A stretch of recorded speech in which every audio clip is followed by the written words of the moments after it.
Son las 8:30 de la mañana en la península ibérica. Las 7:30 en la casa de Saramago, en Tías, Lanzarote.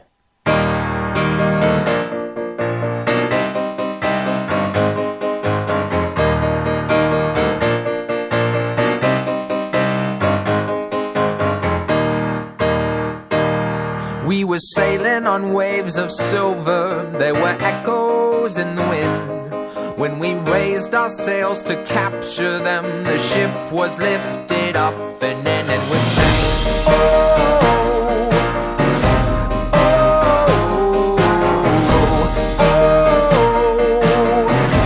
oh. Now the country that we came from, they play silver melodies, and the kings and queens all write their dreams on silver pages we would read and we sing. La cafetera de radiocable.com con Fernando Berlín. We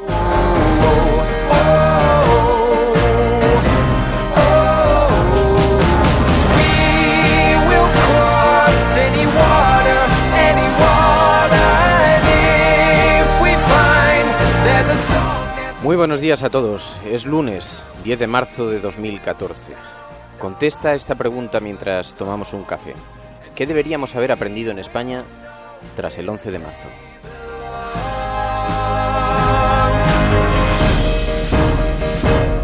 Now the echoes were getting louder and a chorus filled the air. When the voices fell, they broke the spell that tied us to our silver chairs, and we sang, oh, oh. Las respuestas son variadas, múltiples. Dice Quinteiro Malvido en Twitter, dice, no hemos aprendido nada. Veo que se está incorporando la gente. Son los primeros minutos en los que el link empieza a circular por Twitter. Y ya sabes que si estás escuchando esto eres la Resistencia y no estás solo. And we saw the world with different eyes, and we sang, oh.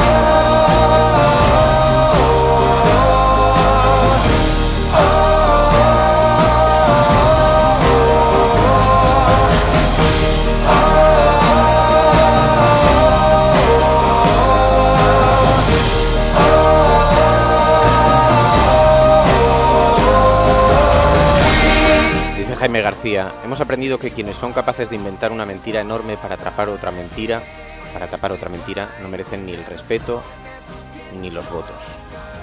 Dice Elena López, hemos aprendido que somos más y mejores, que solo un desalmado intentaría salvarse en vez de dimitir después de aquel horror.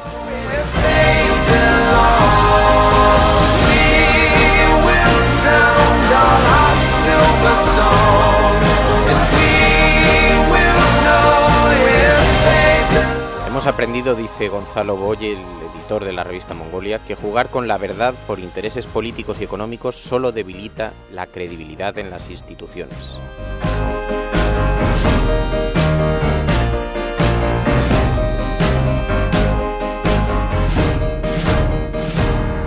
Y Cristina Cifuentes también contesta al tuit y dice, hemos aprendido que el apoyo a las víctimas es lo prioritario y que no se debe utilizar el terrorismo como elemento de confrontación política.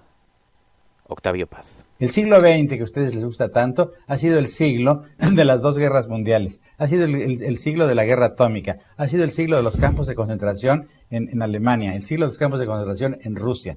Ha sido el siglo en que se ha envilecido de un modo casi absoluto el amor, el erotismo, que se ha convertido el cuerpo en publicidad.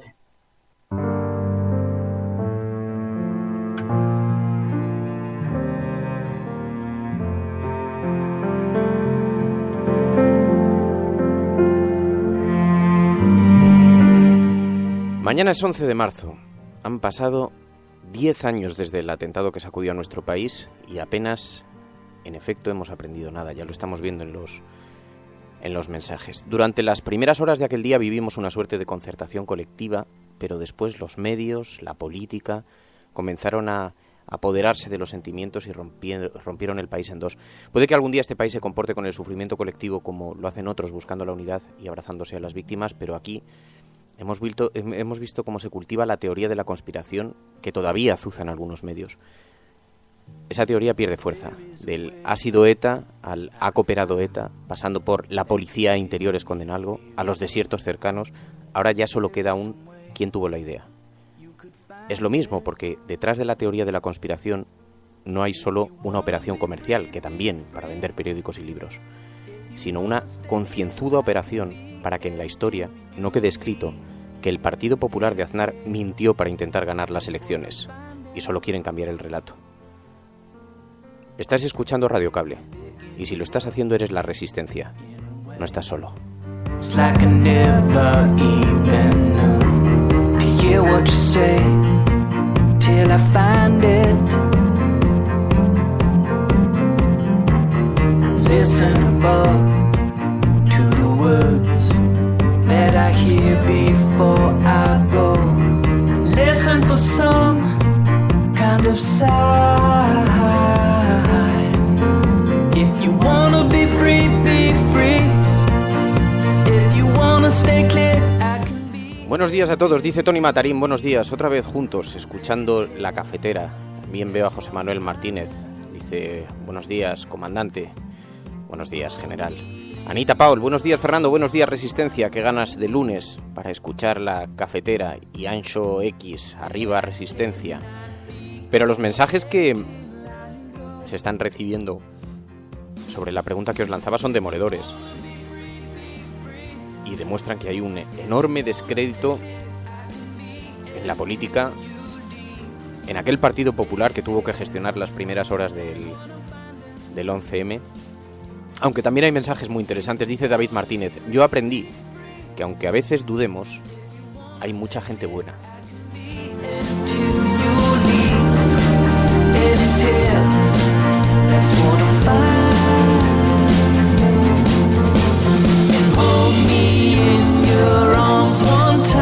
Si os parece, vamos a salpicar todo el programa con estos tweets.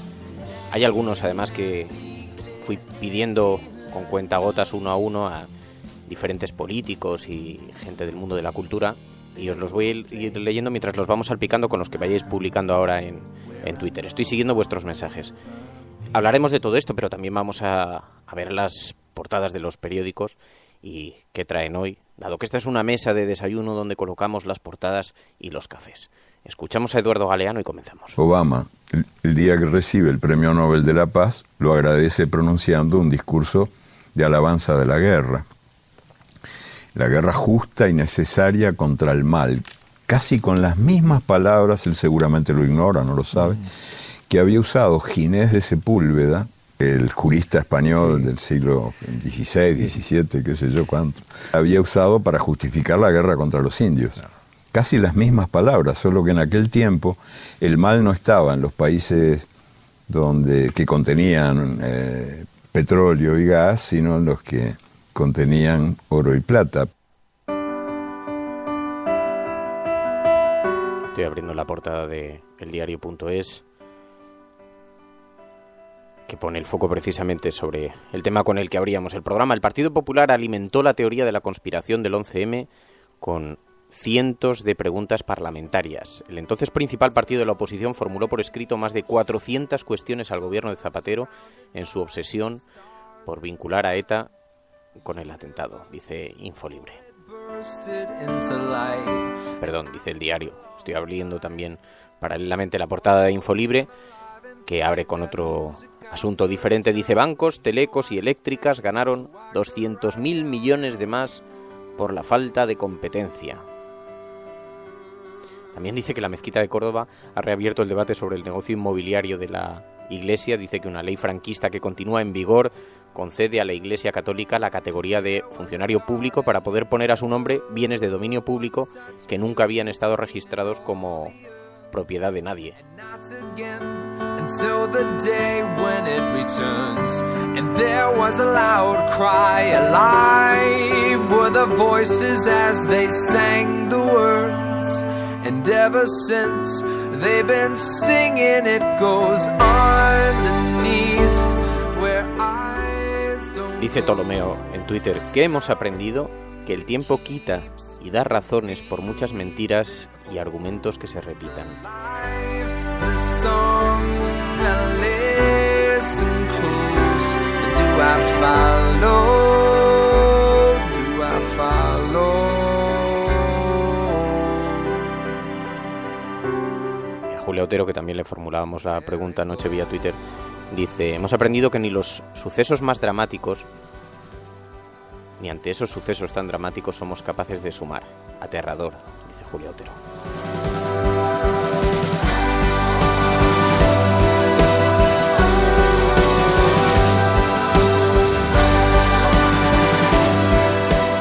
Dice Eduardo Madina también en Twitter que hemos aprendido que tanto las víctimas como la verdad de los hechos merecen respeto.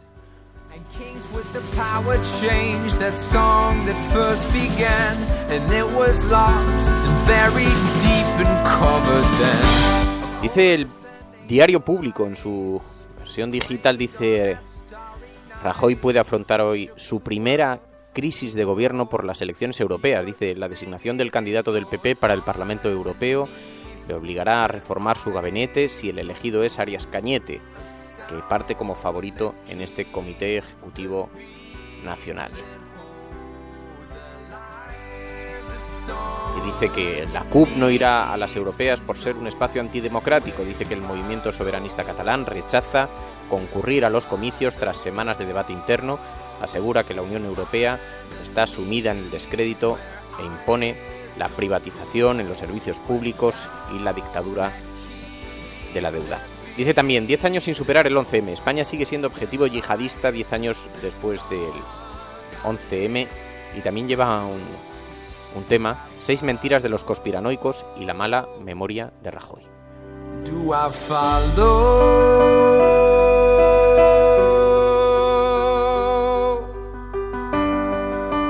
I have a dream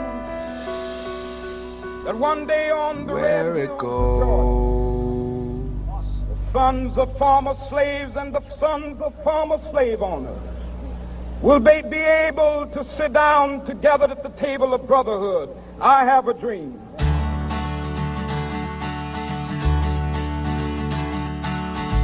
The color-coded town, they had one rule: no grays allowed, it was a great offense. It brought no compliments, a stranger to the... ¿Qué hemos aprendido en España tras el 11M? Dice Malena en Twitter, dice: hemos aprendido que las víctimas son los auténticos y únicos inocentes, que la mentira puede llegar a la más absoluta miseria deshumanizada. Dice Malena. And she loved them, she loved him, she never felt that way. But they said, hey, those flowers, they are gray, they can't stay, no, no. El periódico El País dice: la amenaza de ataque yihadista sigue alta 10 años después. Interior teme la existencia de lobos solitarios y células locales.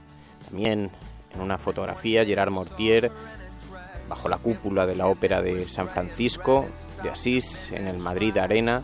Dice: muere Mortier, el renovador, el exdirector artístico del Teatro Real, fallece a los 70 años tras demoler las grandes convenciones de la ópera.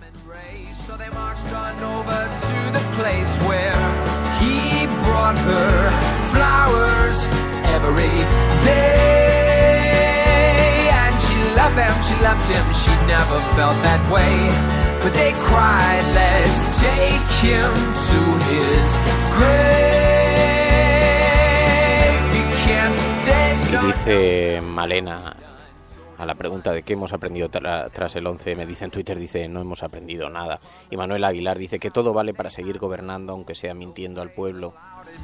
Desde luego las opiniones, por lo que estoy viendo, son bastante unánimes y tienen el foco más bien puesto en las mentiras, ¿no? Gaspar Llamazares también en Twitter dice que hemos aprendido que hay otros terrorismos, además de ETA, y que ninguno de ellos puede convertirse en argumento político o electoral. Y Juan Echanove dice: hemos aprendido que el dolor es libre, sagrado y eterno.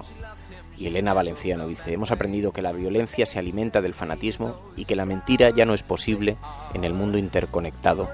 Mi homenaje a las víctimas. They can't stay, no, well, we'll let it slide. But read our signs, we don't like gray. La portada del periódico La Razón esta mañana dice 10 años de la masacre, la célula del 11M iba a volar la tumba de los Reyes Católicos en Granada. Dice que los expertos antiterroristas concluyen, tras la investigación, que los islamistas habían alquilado el piso de Albolote para atentar en la catedral granadina. Lleva también una fotografía de Zugier, dice, de la cárcel a colaborador de Programas del Corazón. Su abogado va a recurrir a los tribunales para evitar su expulsión a Marruecos.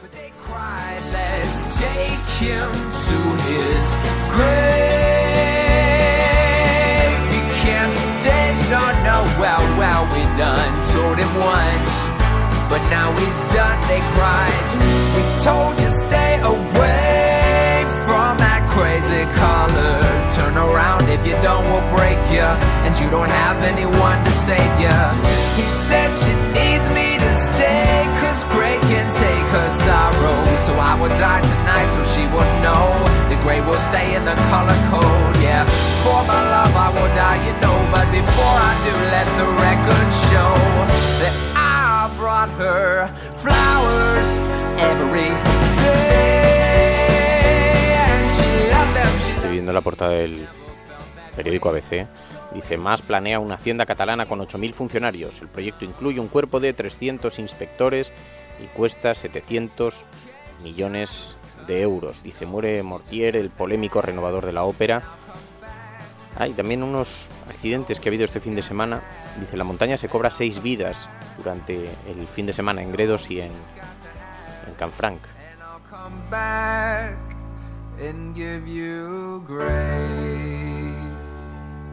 En el último mes este programa ha entrevistado a Ada Colau. Si nos organizamos, la población, le podemos dar la vuelta a esto, ¿no? Jordi Évole. No sé, yo vuelvo a disculparme. Ana Pastor. Si no me responden, pues yo interrumpo y repito la pregunta. Borja Semper. Quien sabe sobre la situación de ETA no es ni Esperanza Aguirre. Pachi López. Cádiz la tenemos que construir entre todos y no unos contra otros. A científicos que hablan del aborto. A partidos políticos a los que nadie escucha. Pues para ECU el debate del Estado de la Nación ha mostrado a un Mariano Rajoy que vive absolutamente ajeno a la realidad española. Al editor de la revista Mongolia. La comparecencia de la infanta ayer era tan previsible todo lo que iba a pasar que nosotros hicimos un pre-guión. Pedro J. Ramírez. Lo sorprendente tal vez no sea que yo haya dejado ayer o el domingo vaya a dejar de ser director del Mundo, sino que haya aguantado 25 años o que me hayan aguantado durante 25 años. ¿Todavía te preguntas por qué escuchar La Cafetera?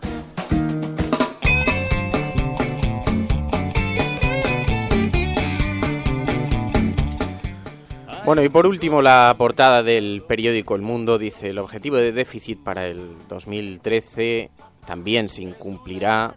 Dice que la cifra final va a ser del 6,7%, 2 décimas más de lo previsto. No sé por qué yo esto me lo temía. Dice, más de lo previsto, pese al recorte del coste de la deuda y a la buena gestión de los ayuntamientos. También Jorge Río, fotografiado en un hotel de Guadalajara, ciudad a la que se mudó tras el suceso. Dice, no soy un kamikaze, nada deseo más que haber sido yo el fallecido. Jorge Río volverá a prisión este mes para cumplir 13 años de condena tras haber anulado el Supremo su indulto. Algo estará preparando el periódico El Mundo cuando hoy no lleva el asunto del 11M, con el que sí que ha tenido el foco puesto el fin de semana. Por cierto, de nuevo, volviendo otra vez a insistir en la teoría de la conspiración. Eres tú.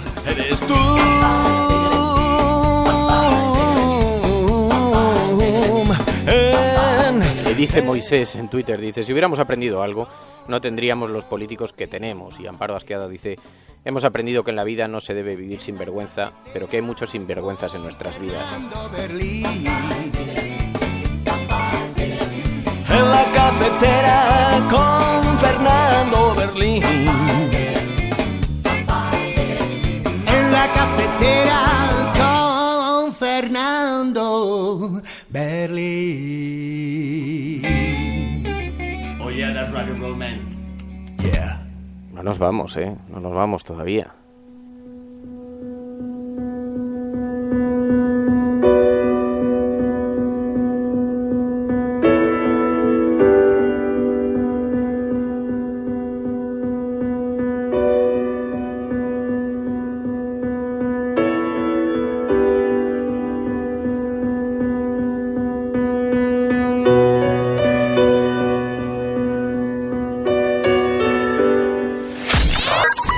radiocable.com. Todos los españoles vivimos con triste intensidad el atentado del 11 de marzo, pero hubo uno en concreto que entonces estaba en la oposición y al que el mundo observó detenidamente.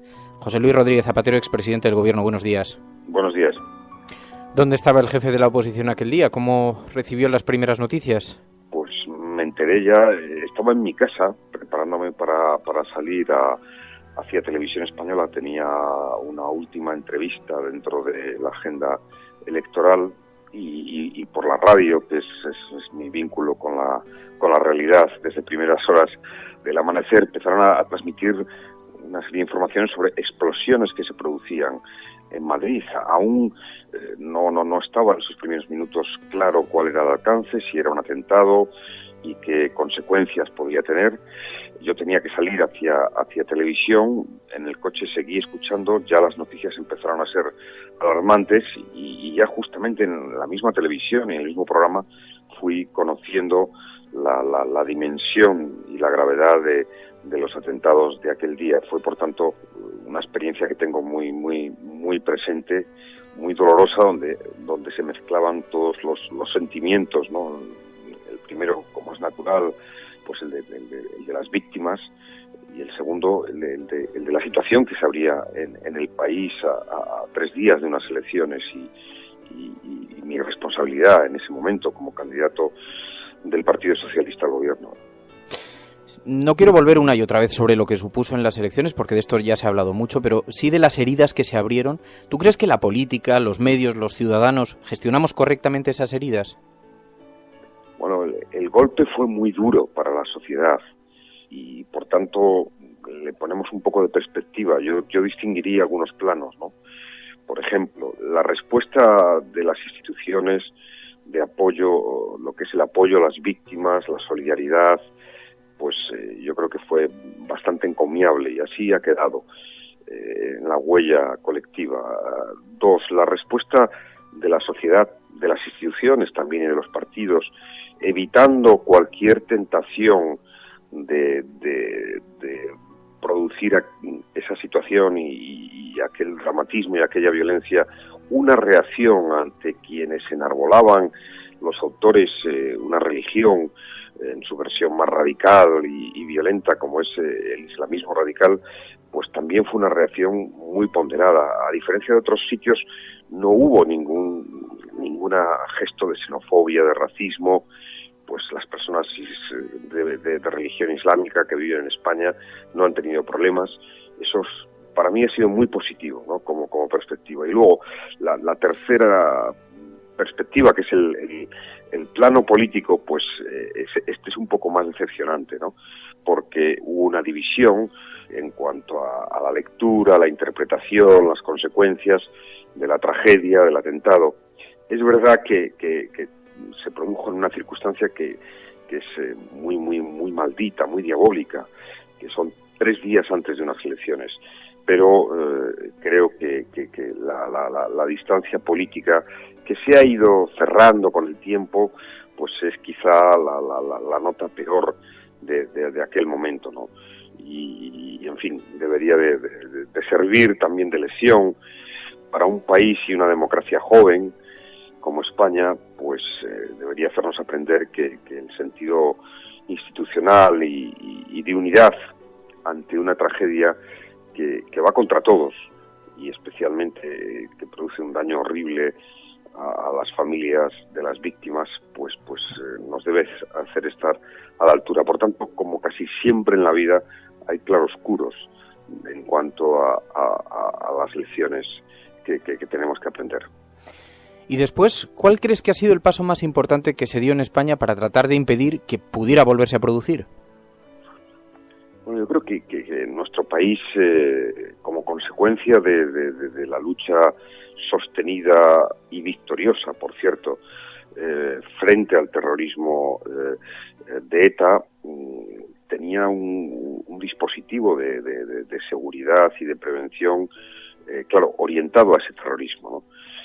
Sin duda, ante la emergencia tan cruel, tan brutal del terrorismo islamista, se hizo todo una batería de medidas de prevención, muy especialmente en lo que es la información, que es lo que realmente previene, y creo que tenemos un sistema de prevención bastante avanzado.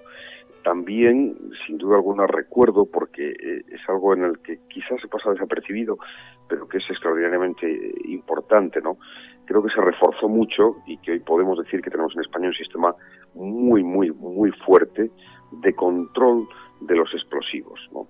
Y del tráfico de explosivos. Claro, esto es un aspecto fundamental, parece una cuestión técnica, pero igual que en la lucha contra la violencia en las sociedades donde tienen los peores datos de asesinatos, de homicidios, el control de las armas es fundamental, y una regulación muy estricta al respecto, pues en la prevención del terrorismo, el control de los explosivos, que en su día fue objeto de tanta polémica, es esencial. Pero, dicho esto, claro, la prevención al 100% es imposible, porque vivimos en sociedades abiertas y ante un intento de una acción de estas personas o de estos grupos radicales, violentos, fanáticos, pues nunca podremos decir estamos exentos de ese riesgo, pero creo que tenemos un sistema, un aparato estatal bastante fuerte de prevención.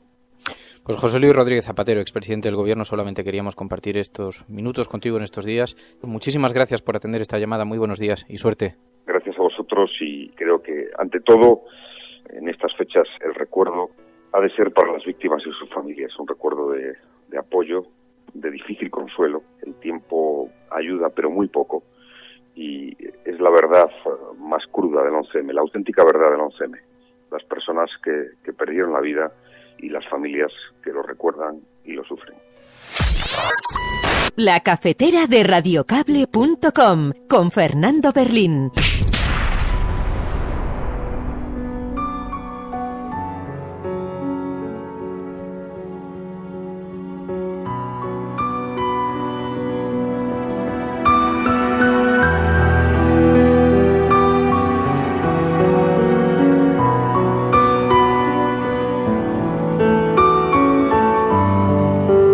Estoy viendo mensajes en Twitter, dice Obdemurian Senku, dice: también aprendimos que la sociedad va por delante de la clase política, es más cabal y solidaria. ¿Recordáis las donaciones de sangre?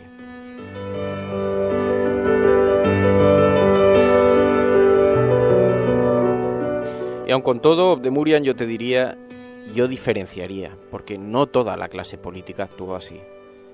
De la misma forma que no todo el periodismo ha actuado así. Hay una parte de la sociedad que pretendía proteger a los que fueron sacados tras las elecciones del gobierno y pretendieron justificarles y siguen pretendiendo hacerlo, pero ha habido una parte muy amplia de la sociedad, de la política, del periodismo que no ha entrado a ese juego. Por cierto, muy recomendable el artículo que publicaba José Antonio Zarzalejos este fin de semana en elconfidencial.com, cuestionando la teoría de la conspiración, por ejemplo.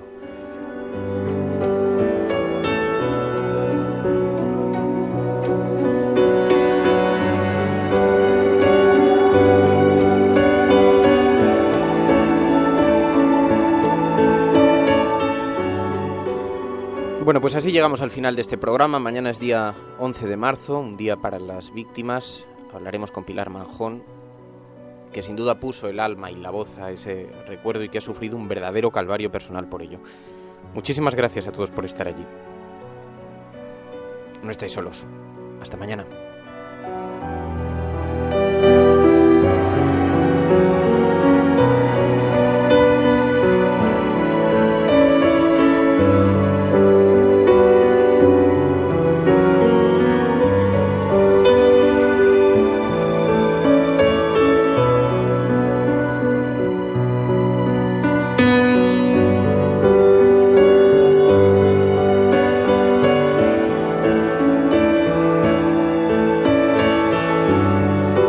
Se o que se ha dicho é realmente interessante, então que se valore,